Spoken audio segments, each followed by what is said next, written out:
All right. Hi, gang. November 12th. Happy Teen Talk Tuesday. So first, want to start and see if anybody has any awesome celebrations that they want to go over. Did anything amazing happen, Juice Plus or non-Juice Plus related, in the last week? It's been quiet for everybody. It's been quiet for us too. Max had his last filling today. He fell asleep in the chair while she was doing a filling. So I'm like, I call that a win. I think that's a win for today. That's a celebration, right? We all survived. All right, cool. Well, let's go ahead and get started. All right, so the topic that we are going to talk about tonight is events. So we always talk about how events is what builds businesses. And an event can be anything from going to coffee with a friend to doing an online event to doing a vendor table to hosting a big shebang, whatever it may be. But what I love the most about events is that it's a great way to build your market, to bring more people to you or to bring yourself to more people and, exponentially help your business. So what we're going to talk about tonight is kind of an event that I don't know if any of you guys on here have ever done one. It's a really big event, hosting a really big event. Have any of you guys done like a big event? No? Okay, so the reason that I want to talk about doing a big event is because it does a couple things. One is that it's going to bring a ton of people to you. It's going to connect you with other like professionals in the industry, and it's going to improve your energy and just like your general mojo, right? And like excitement. So what we're going to talk about tonight is how you plan an event, how you invite to an event, and how you execute an event. Because I think that we always talk about like, let's do these big events and do all these things. And the reality is like, no one really knows how. And I didn't know how until I just did it one day. And I was like, oh, okay, I get it now. I get it. But, an event can be anything. So like if you are a stay-at-home mom, like you can do an event that is about kids. If you are a young professional, you can do an event that is around like a workout, right? Like a boot camp, like something that's so basically we're having an event that isn't like a wine and wellness event, right? We're not like, hey, come learn about Juice Plus. We're going to host an event that people are going to want to come to because it's awesome. And what that's going to do is it is dumping people in your funnel. And you can either do something at the event that exposes them to Juice Plus, and we'll talk about that in a little bit, or you can do nothing and add them into Facebook, add them into social media, start to build connections with them, put them in TeamZ, thank them for coming to the event, ask them questions, whatever it might be. So I want to give you guys some examples of how you would go about figuring out an event to do and how you would execute it. So I'm just going to give you the example of the one that I was doing. We're redoing it this month because she got really sick a couple days before and she couldn't do it. So I decided that I wanted to host this big event, and I wanted it to be a mom-focused event, and I wanted it to be all about like health and fitness and just meeting, because I want to meet more moms, right? Moms are my target audience, so I want to bring more moms to me. So I approached this girl that I know who owns a spin studio, and I said, hey, I really want to do this event that it's like totally like for moms, and we're going to do like a spin class, and you're going to promote it and I'm going to promote it, and what it's going to do for you is it's going to help bring more people to your studio who maybe didn't know that it's called Good Sweat, maybe didn't know that Good Sweat existed, but it's also going to be like really good marketing for you because you're hosting this awesome event that people are really going to want to come to, right? And she's like, oh, cool, okay, I love this. And you're like, yeah, so I'm going to do some marketing and I'm going to do some groundwork, and then like, I'll create a flyer and you can blast it out to people too. You pick a time and you pick a date and it happens, right? There's no going back on it. There's no being like, oh, I don't think anybody's coming. That's not happening because of how we're going to invite to it.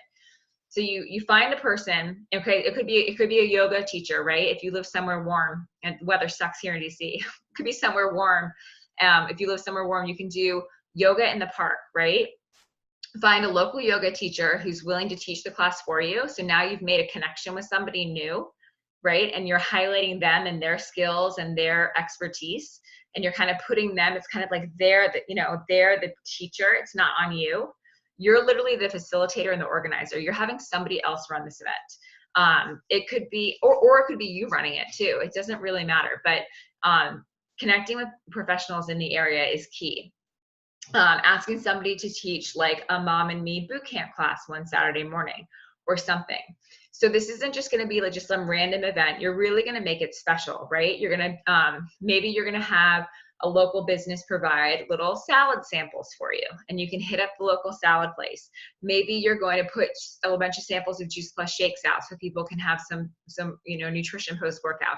Maybe you're going to do a swag bag, right? You just go to the store, they're back there, get some cute little bags and put like some Juice Plus samples in there and some gum and like a face wipe, and maybe you hit up the local Sephora and they throw in a couple makeup samples, or you have a friend that does Mary Kay and she puts in some makeup remover pads, or you've got a friend who, like, whatever, right? Like, we all have people in our lives that would probably want to dump stuff into a swag bag, whether it's local businesses or individuals that own other network marketing businesses.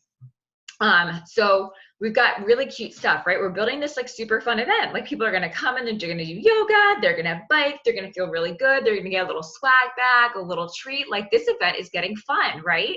Now you're like getting excited. You're like, oh my God, this is good. This is really good. People are going to want to come to it because people like free stuff. They like free classes. They like free swag bags. Awesome. Great. So now you've got something really amazing to invite to. And this is where it gets tricky, because this is where I think the hard work really starts. Like, planning a date, finding a location, organizing people that are going to put stuff in a swag bag or have treats out. Local bakery could provide like whatever treats for afterwards, who knows? But this is where the inviting comes in. And this is like you're inviting, like you've never invited to something before. It's pretty aggressive, and it's going to be the bulk of your time in the weeks leading up to it. So depending on when you plan it, you will send people out a save the date, maybe a month in advance. And then 2 weeks in advance, you'll send them like an actual invite for it, or maybe 3 weeks in, whatever. You'll send them an actual invite for it, and you're going to send them a private message as well. Hey, I'm so excited. I'm hosting this event. We're doing X, Y, and Z. We're going to have swag bags and all this stuff. Like, would love for you to come. We need to have an RSVP though, because spots are limited. So please let me know by Friday the 12th if you're able to, right? Give them some FOMO, and I'll share this verbiage with you guys. Give them some FOMO. Spots are limited. We don't have enough space. You got to really jump on it. And I need to know by X date. So they feel that urgency to sign up, put it on their calendar. And then what you're going to do is you're going to do that with a crap ton of people. It does not have to be people that you know. It can be random people on Facebook that you haven't really talked to, because you're just inviting them to something fun, right? You're not sending them a Juice Plus cold message. You're inviting them to something fun. And you thought they might like to do it because they have kids, they have legs, they might, who knows, like whatever. Like, people like to do fun things. So you're sending out these invites. And in addition to that, the studio can also send out invites. They can post it on their Facebook page. They can do whatever. You're like blasting this stuff out to social media so the community knows about it. And what's going to happen, you guys, is there's going to be such a great turnout, and there's going to be so many fun people that come. And now you know who's at the event because you are in control of the RSVPs, or the studio is, and now you can add those people into your funnel. So you're either going to talk to them at the event, or you're going to have their information and send them a follow-up email and thank them so much for coming to the event, and maybe send a survey, ask for their feedback. But now you've got people to grow connections with. You can add them to Facebook. You can invite them to another event. Hey, I know you were at our spinning event this past Friday. We are having this great wine and wellness event at a local wine bar. In 2 weeks from now, we're going to have some great wine and, talk a little bit about how to stay healthy through the holidays. I thought you might be interested in it. If I sent you the invitation for that, would you come? Right? So we always have something to invite them to. And now that you've hosted one big event, throwing together a wine and wellness is no big deal, right? But so as you can see, it's exciting to host an event like this, and it's really truly like not that scary. So it really is like finding someone or some place to do an event, and like picking a day and a time and committing to it. Like that's truly the hardest part, you guys. Finding somebody and committing to it. The second thing is figuring out ways to make it amazing. Swag bags, treats, local vendors coming and displaying, whatever it may be, right? We're gonna like involve the community a little bit, make it a really fun thing. And the third thing that's really, really huge is inviting. Is really making sure that you're sending a save the date, creating an actual invite, not just like inviting 300 people randomly to a Facebook group or a Facebook event and calling it a day. Really sending those private messages out to them so they know that, you know, they're invited and you want them to come, but there's an end date to it, and then following up with them after the event. So events like this are great because say you have this class and say you've got 30 spots for this spin class, right? And you've invited a ton of people and the studio's invited some people, and say you have 25 people come to this class and you know 5 of them. That's 20 new prospects that you have in your funnel. Like that's huge, right? And you've hosted this super fun event. People know who you are. They know that you've done these events before. They're going to be more likely to come to new ones. Another event that we did over the summer, Jasmine, if you're watching this, I'm going to get you on our team calls more live. Jasmine and I did an awesome event this summer. It was an obstacle course for kids. So Jasmine and I have kids that go to school together, and we were like, okay, we need to do events, but we got to do things that people are going to come to in our area. People will do anything with their kids in this area. Like, I can't get anybody to show up for like a wine and wellness, but something for their kids, 100%. So we just I ordered off of Walmart, like some Ninja Warrior stuff. Jasmine brought like a balance beam and some hula hoops and like a couple other random things. And we went to a local park, totally free, like set up this kid's obstacle course. We got bottles of water and bananas donated from Giant for free. We were like, hey, we're doing this healthy event for kids, blah, blah, blah. Like, wondered if you would be willing to donate like some oranges or bananas and waters. They're like, oh yeah, here, like take it, just pick it up at this time. And it was an awesome event. So we had like 25 people register for it. We ended up only having like 10 people show up. It was hot as Hades that day. But all the people that didn't show up are now new people in my market. Right. And it was a really easy event because all we did was we showed up, we set up an obstacle course, and our kids helped set it up, and our kids ran around it the whole time. And we just talked with parents. And parents were like, oh my gosh, this is such a great event. Are you going to do more of these? This is so fun.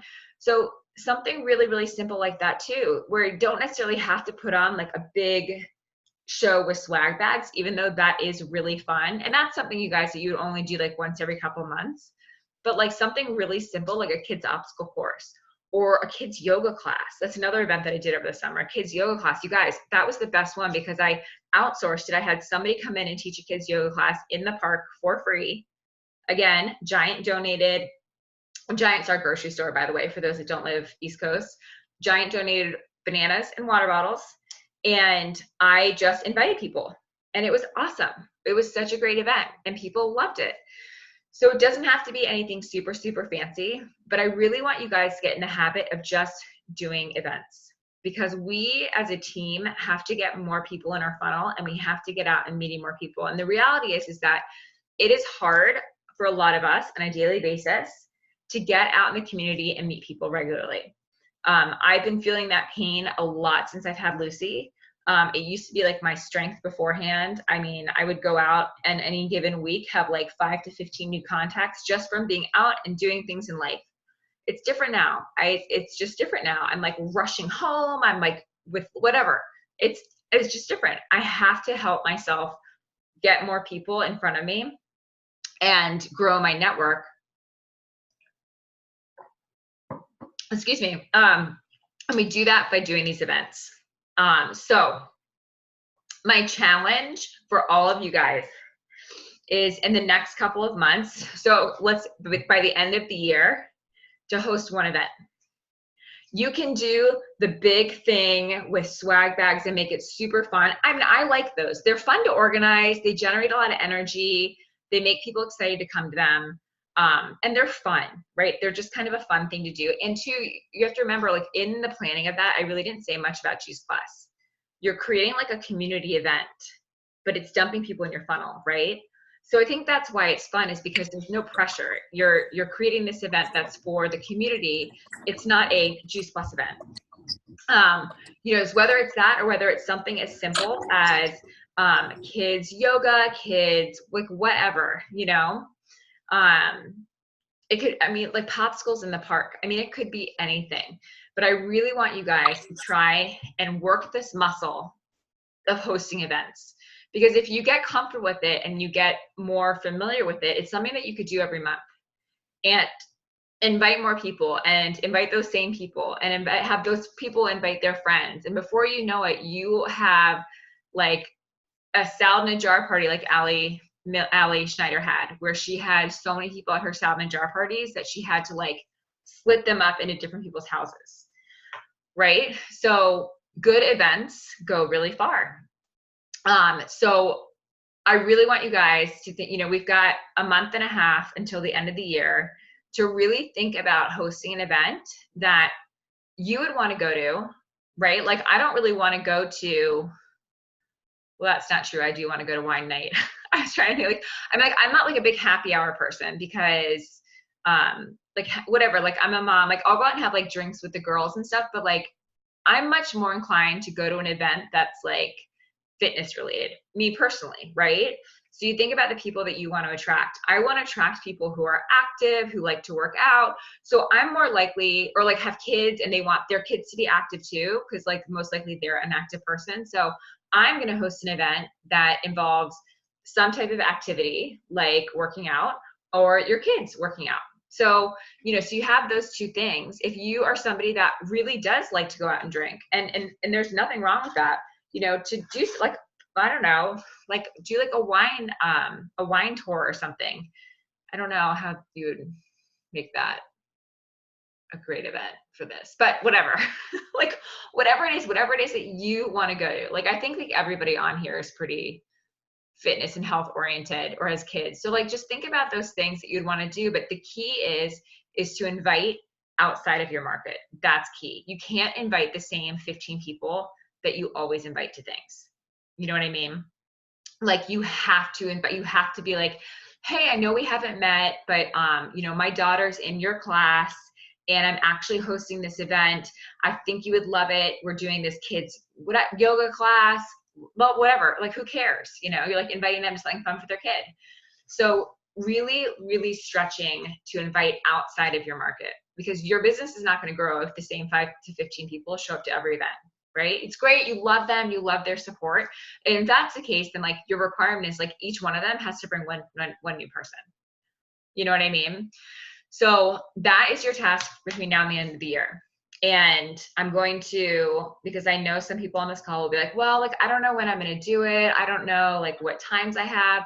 Nope, you just do it. I'm right. Where's my cards? I'm in action. You just do it. I'm going to stop the overthinking for you and tell you, you're just going to do it. You're just going to say, okay, I have time on this day. I'm going to find something and make it happen. And I will tell you guys too, like the first couple of events that I hosted, like they were a flop. Not a lot of people showed up. I still host events sometimes that nobody shows up to. It's okay. It's okay. It's zero reflection on you. It's just a reflection on your inviting skills. That's what I learned. That's the humble pie I had to swallow, right? But it's true. But what that taught me is that I really, really lacked strong inviting skills to events because I wasn't getting people there. And then like weeks later, I'd be like, oh, I totally should have invited that person. Oh my God, and that person.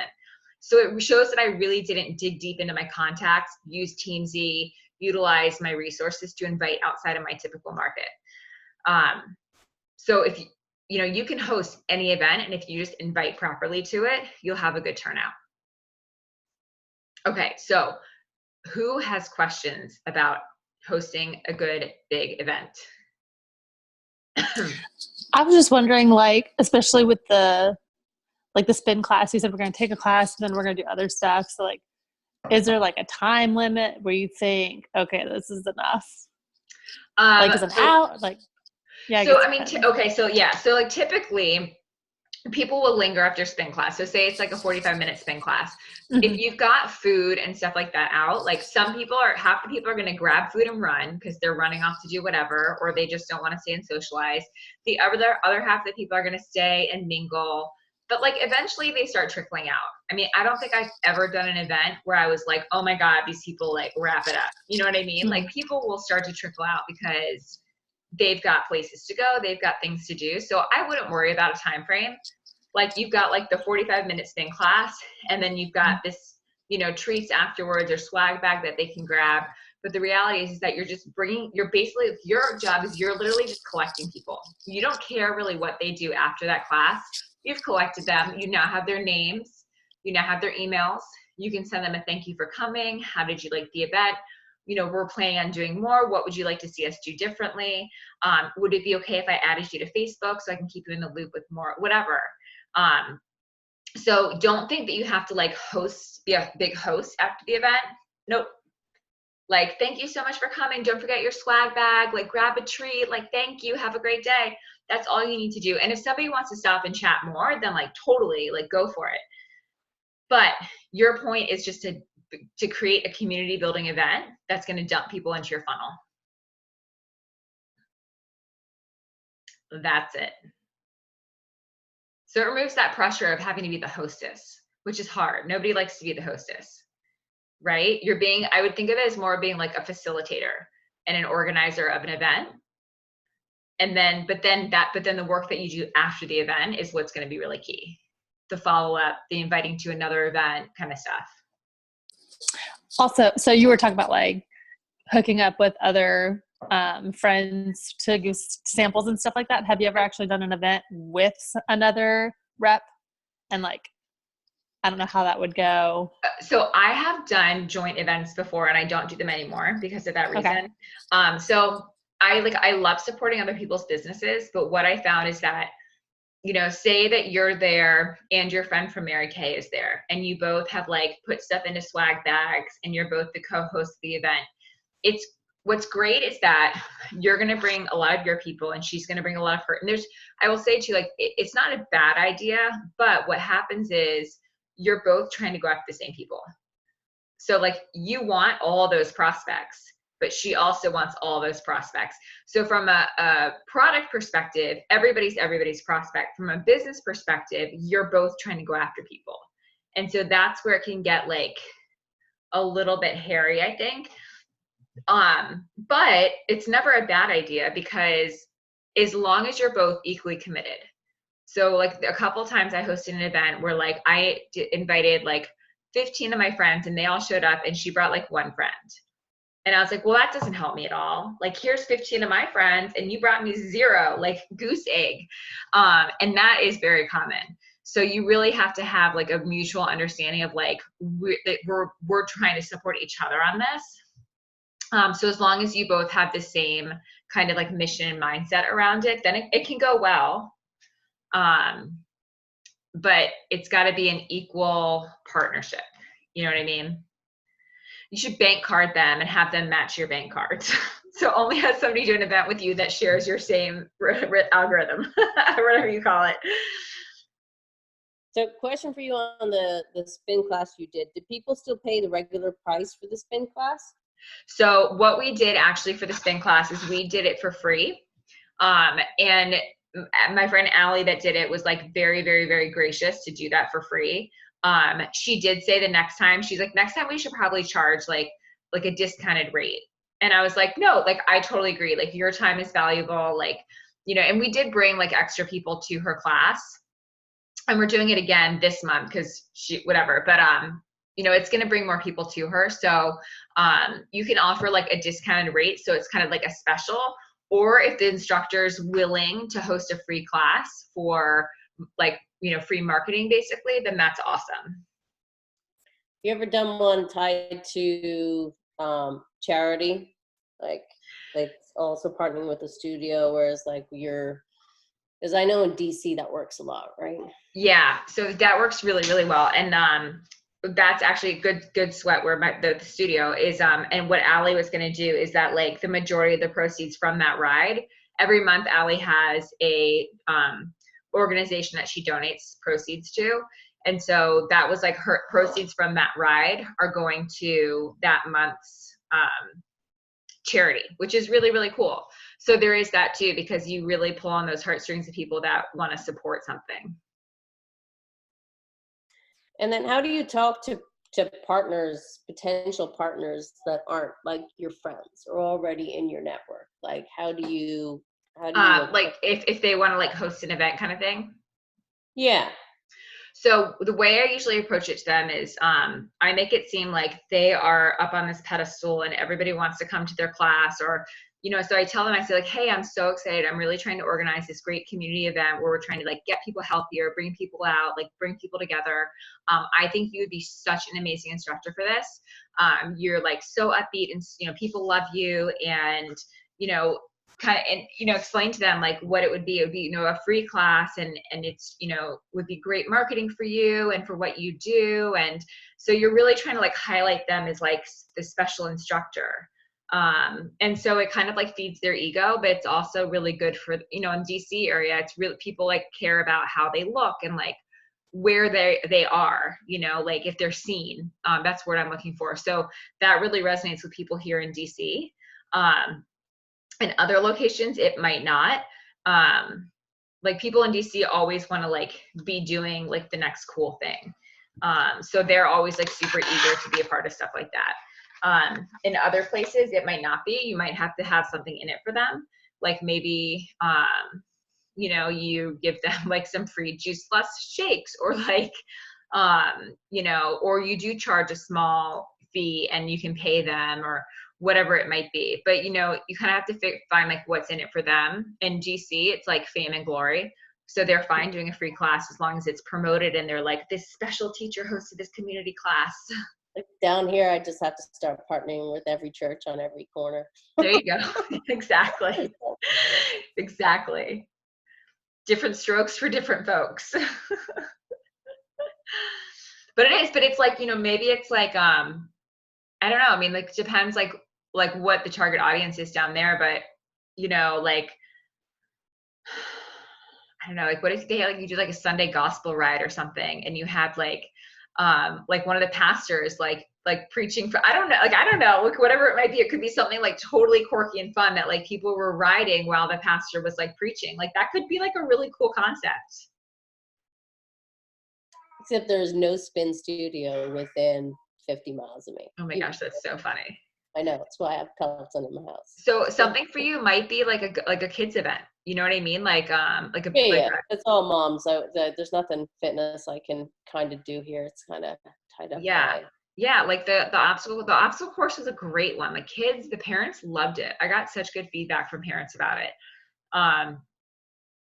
Like it just was like, it was like right at the end of the summer that we did it. They wanted us to do more, but like I was going out of town and then school started and it was just hard. But the obstacle course was great, and it was really, really cheap, like cheap to do, you know, like we have like you guys probably have stuff around the house that you could do. Like I ordered like a couple things from Walmart, and like some, but like, you know, like bring a jump rope station, and like, you know, like set up cones. They run around the cones, or like set up, you know, those like, they're like worms or whatever. They're like a cylinder that kids crawl through. Like we always had one for like the kids, like they crawl through, army crawl through that, like jump over things. Like it's a really like easy thing to put together.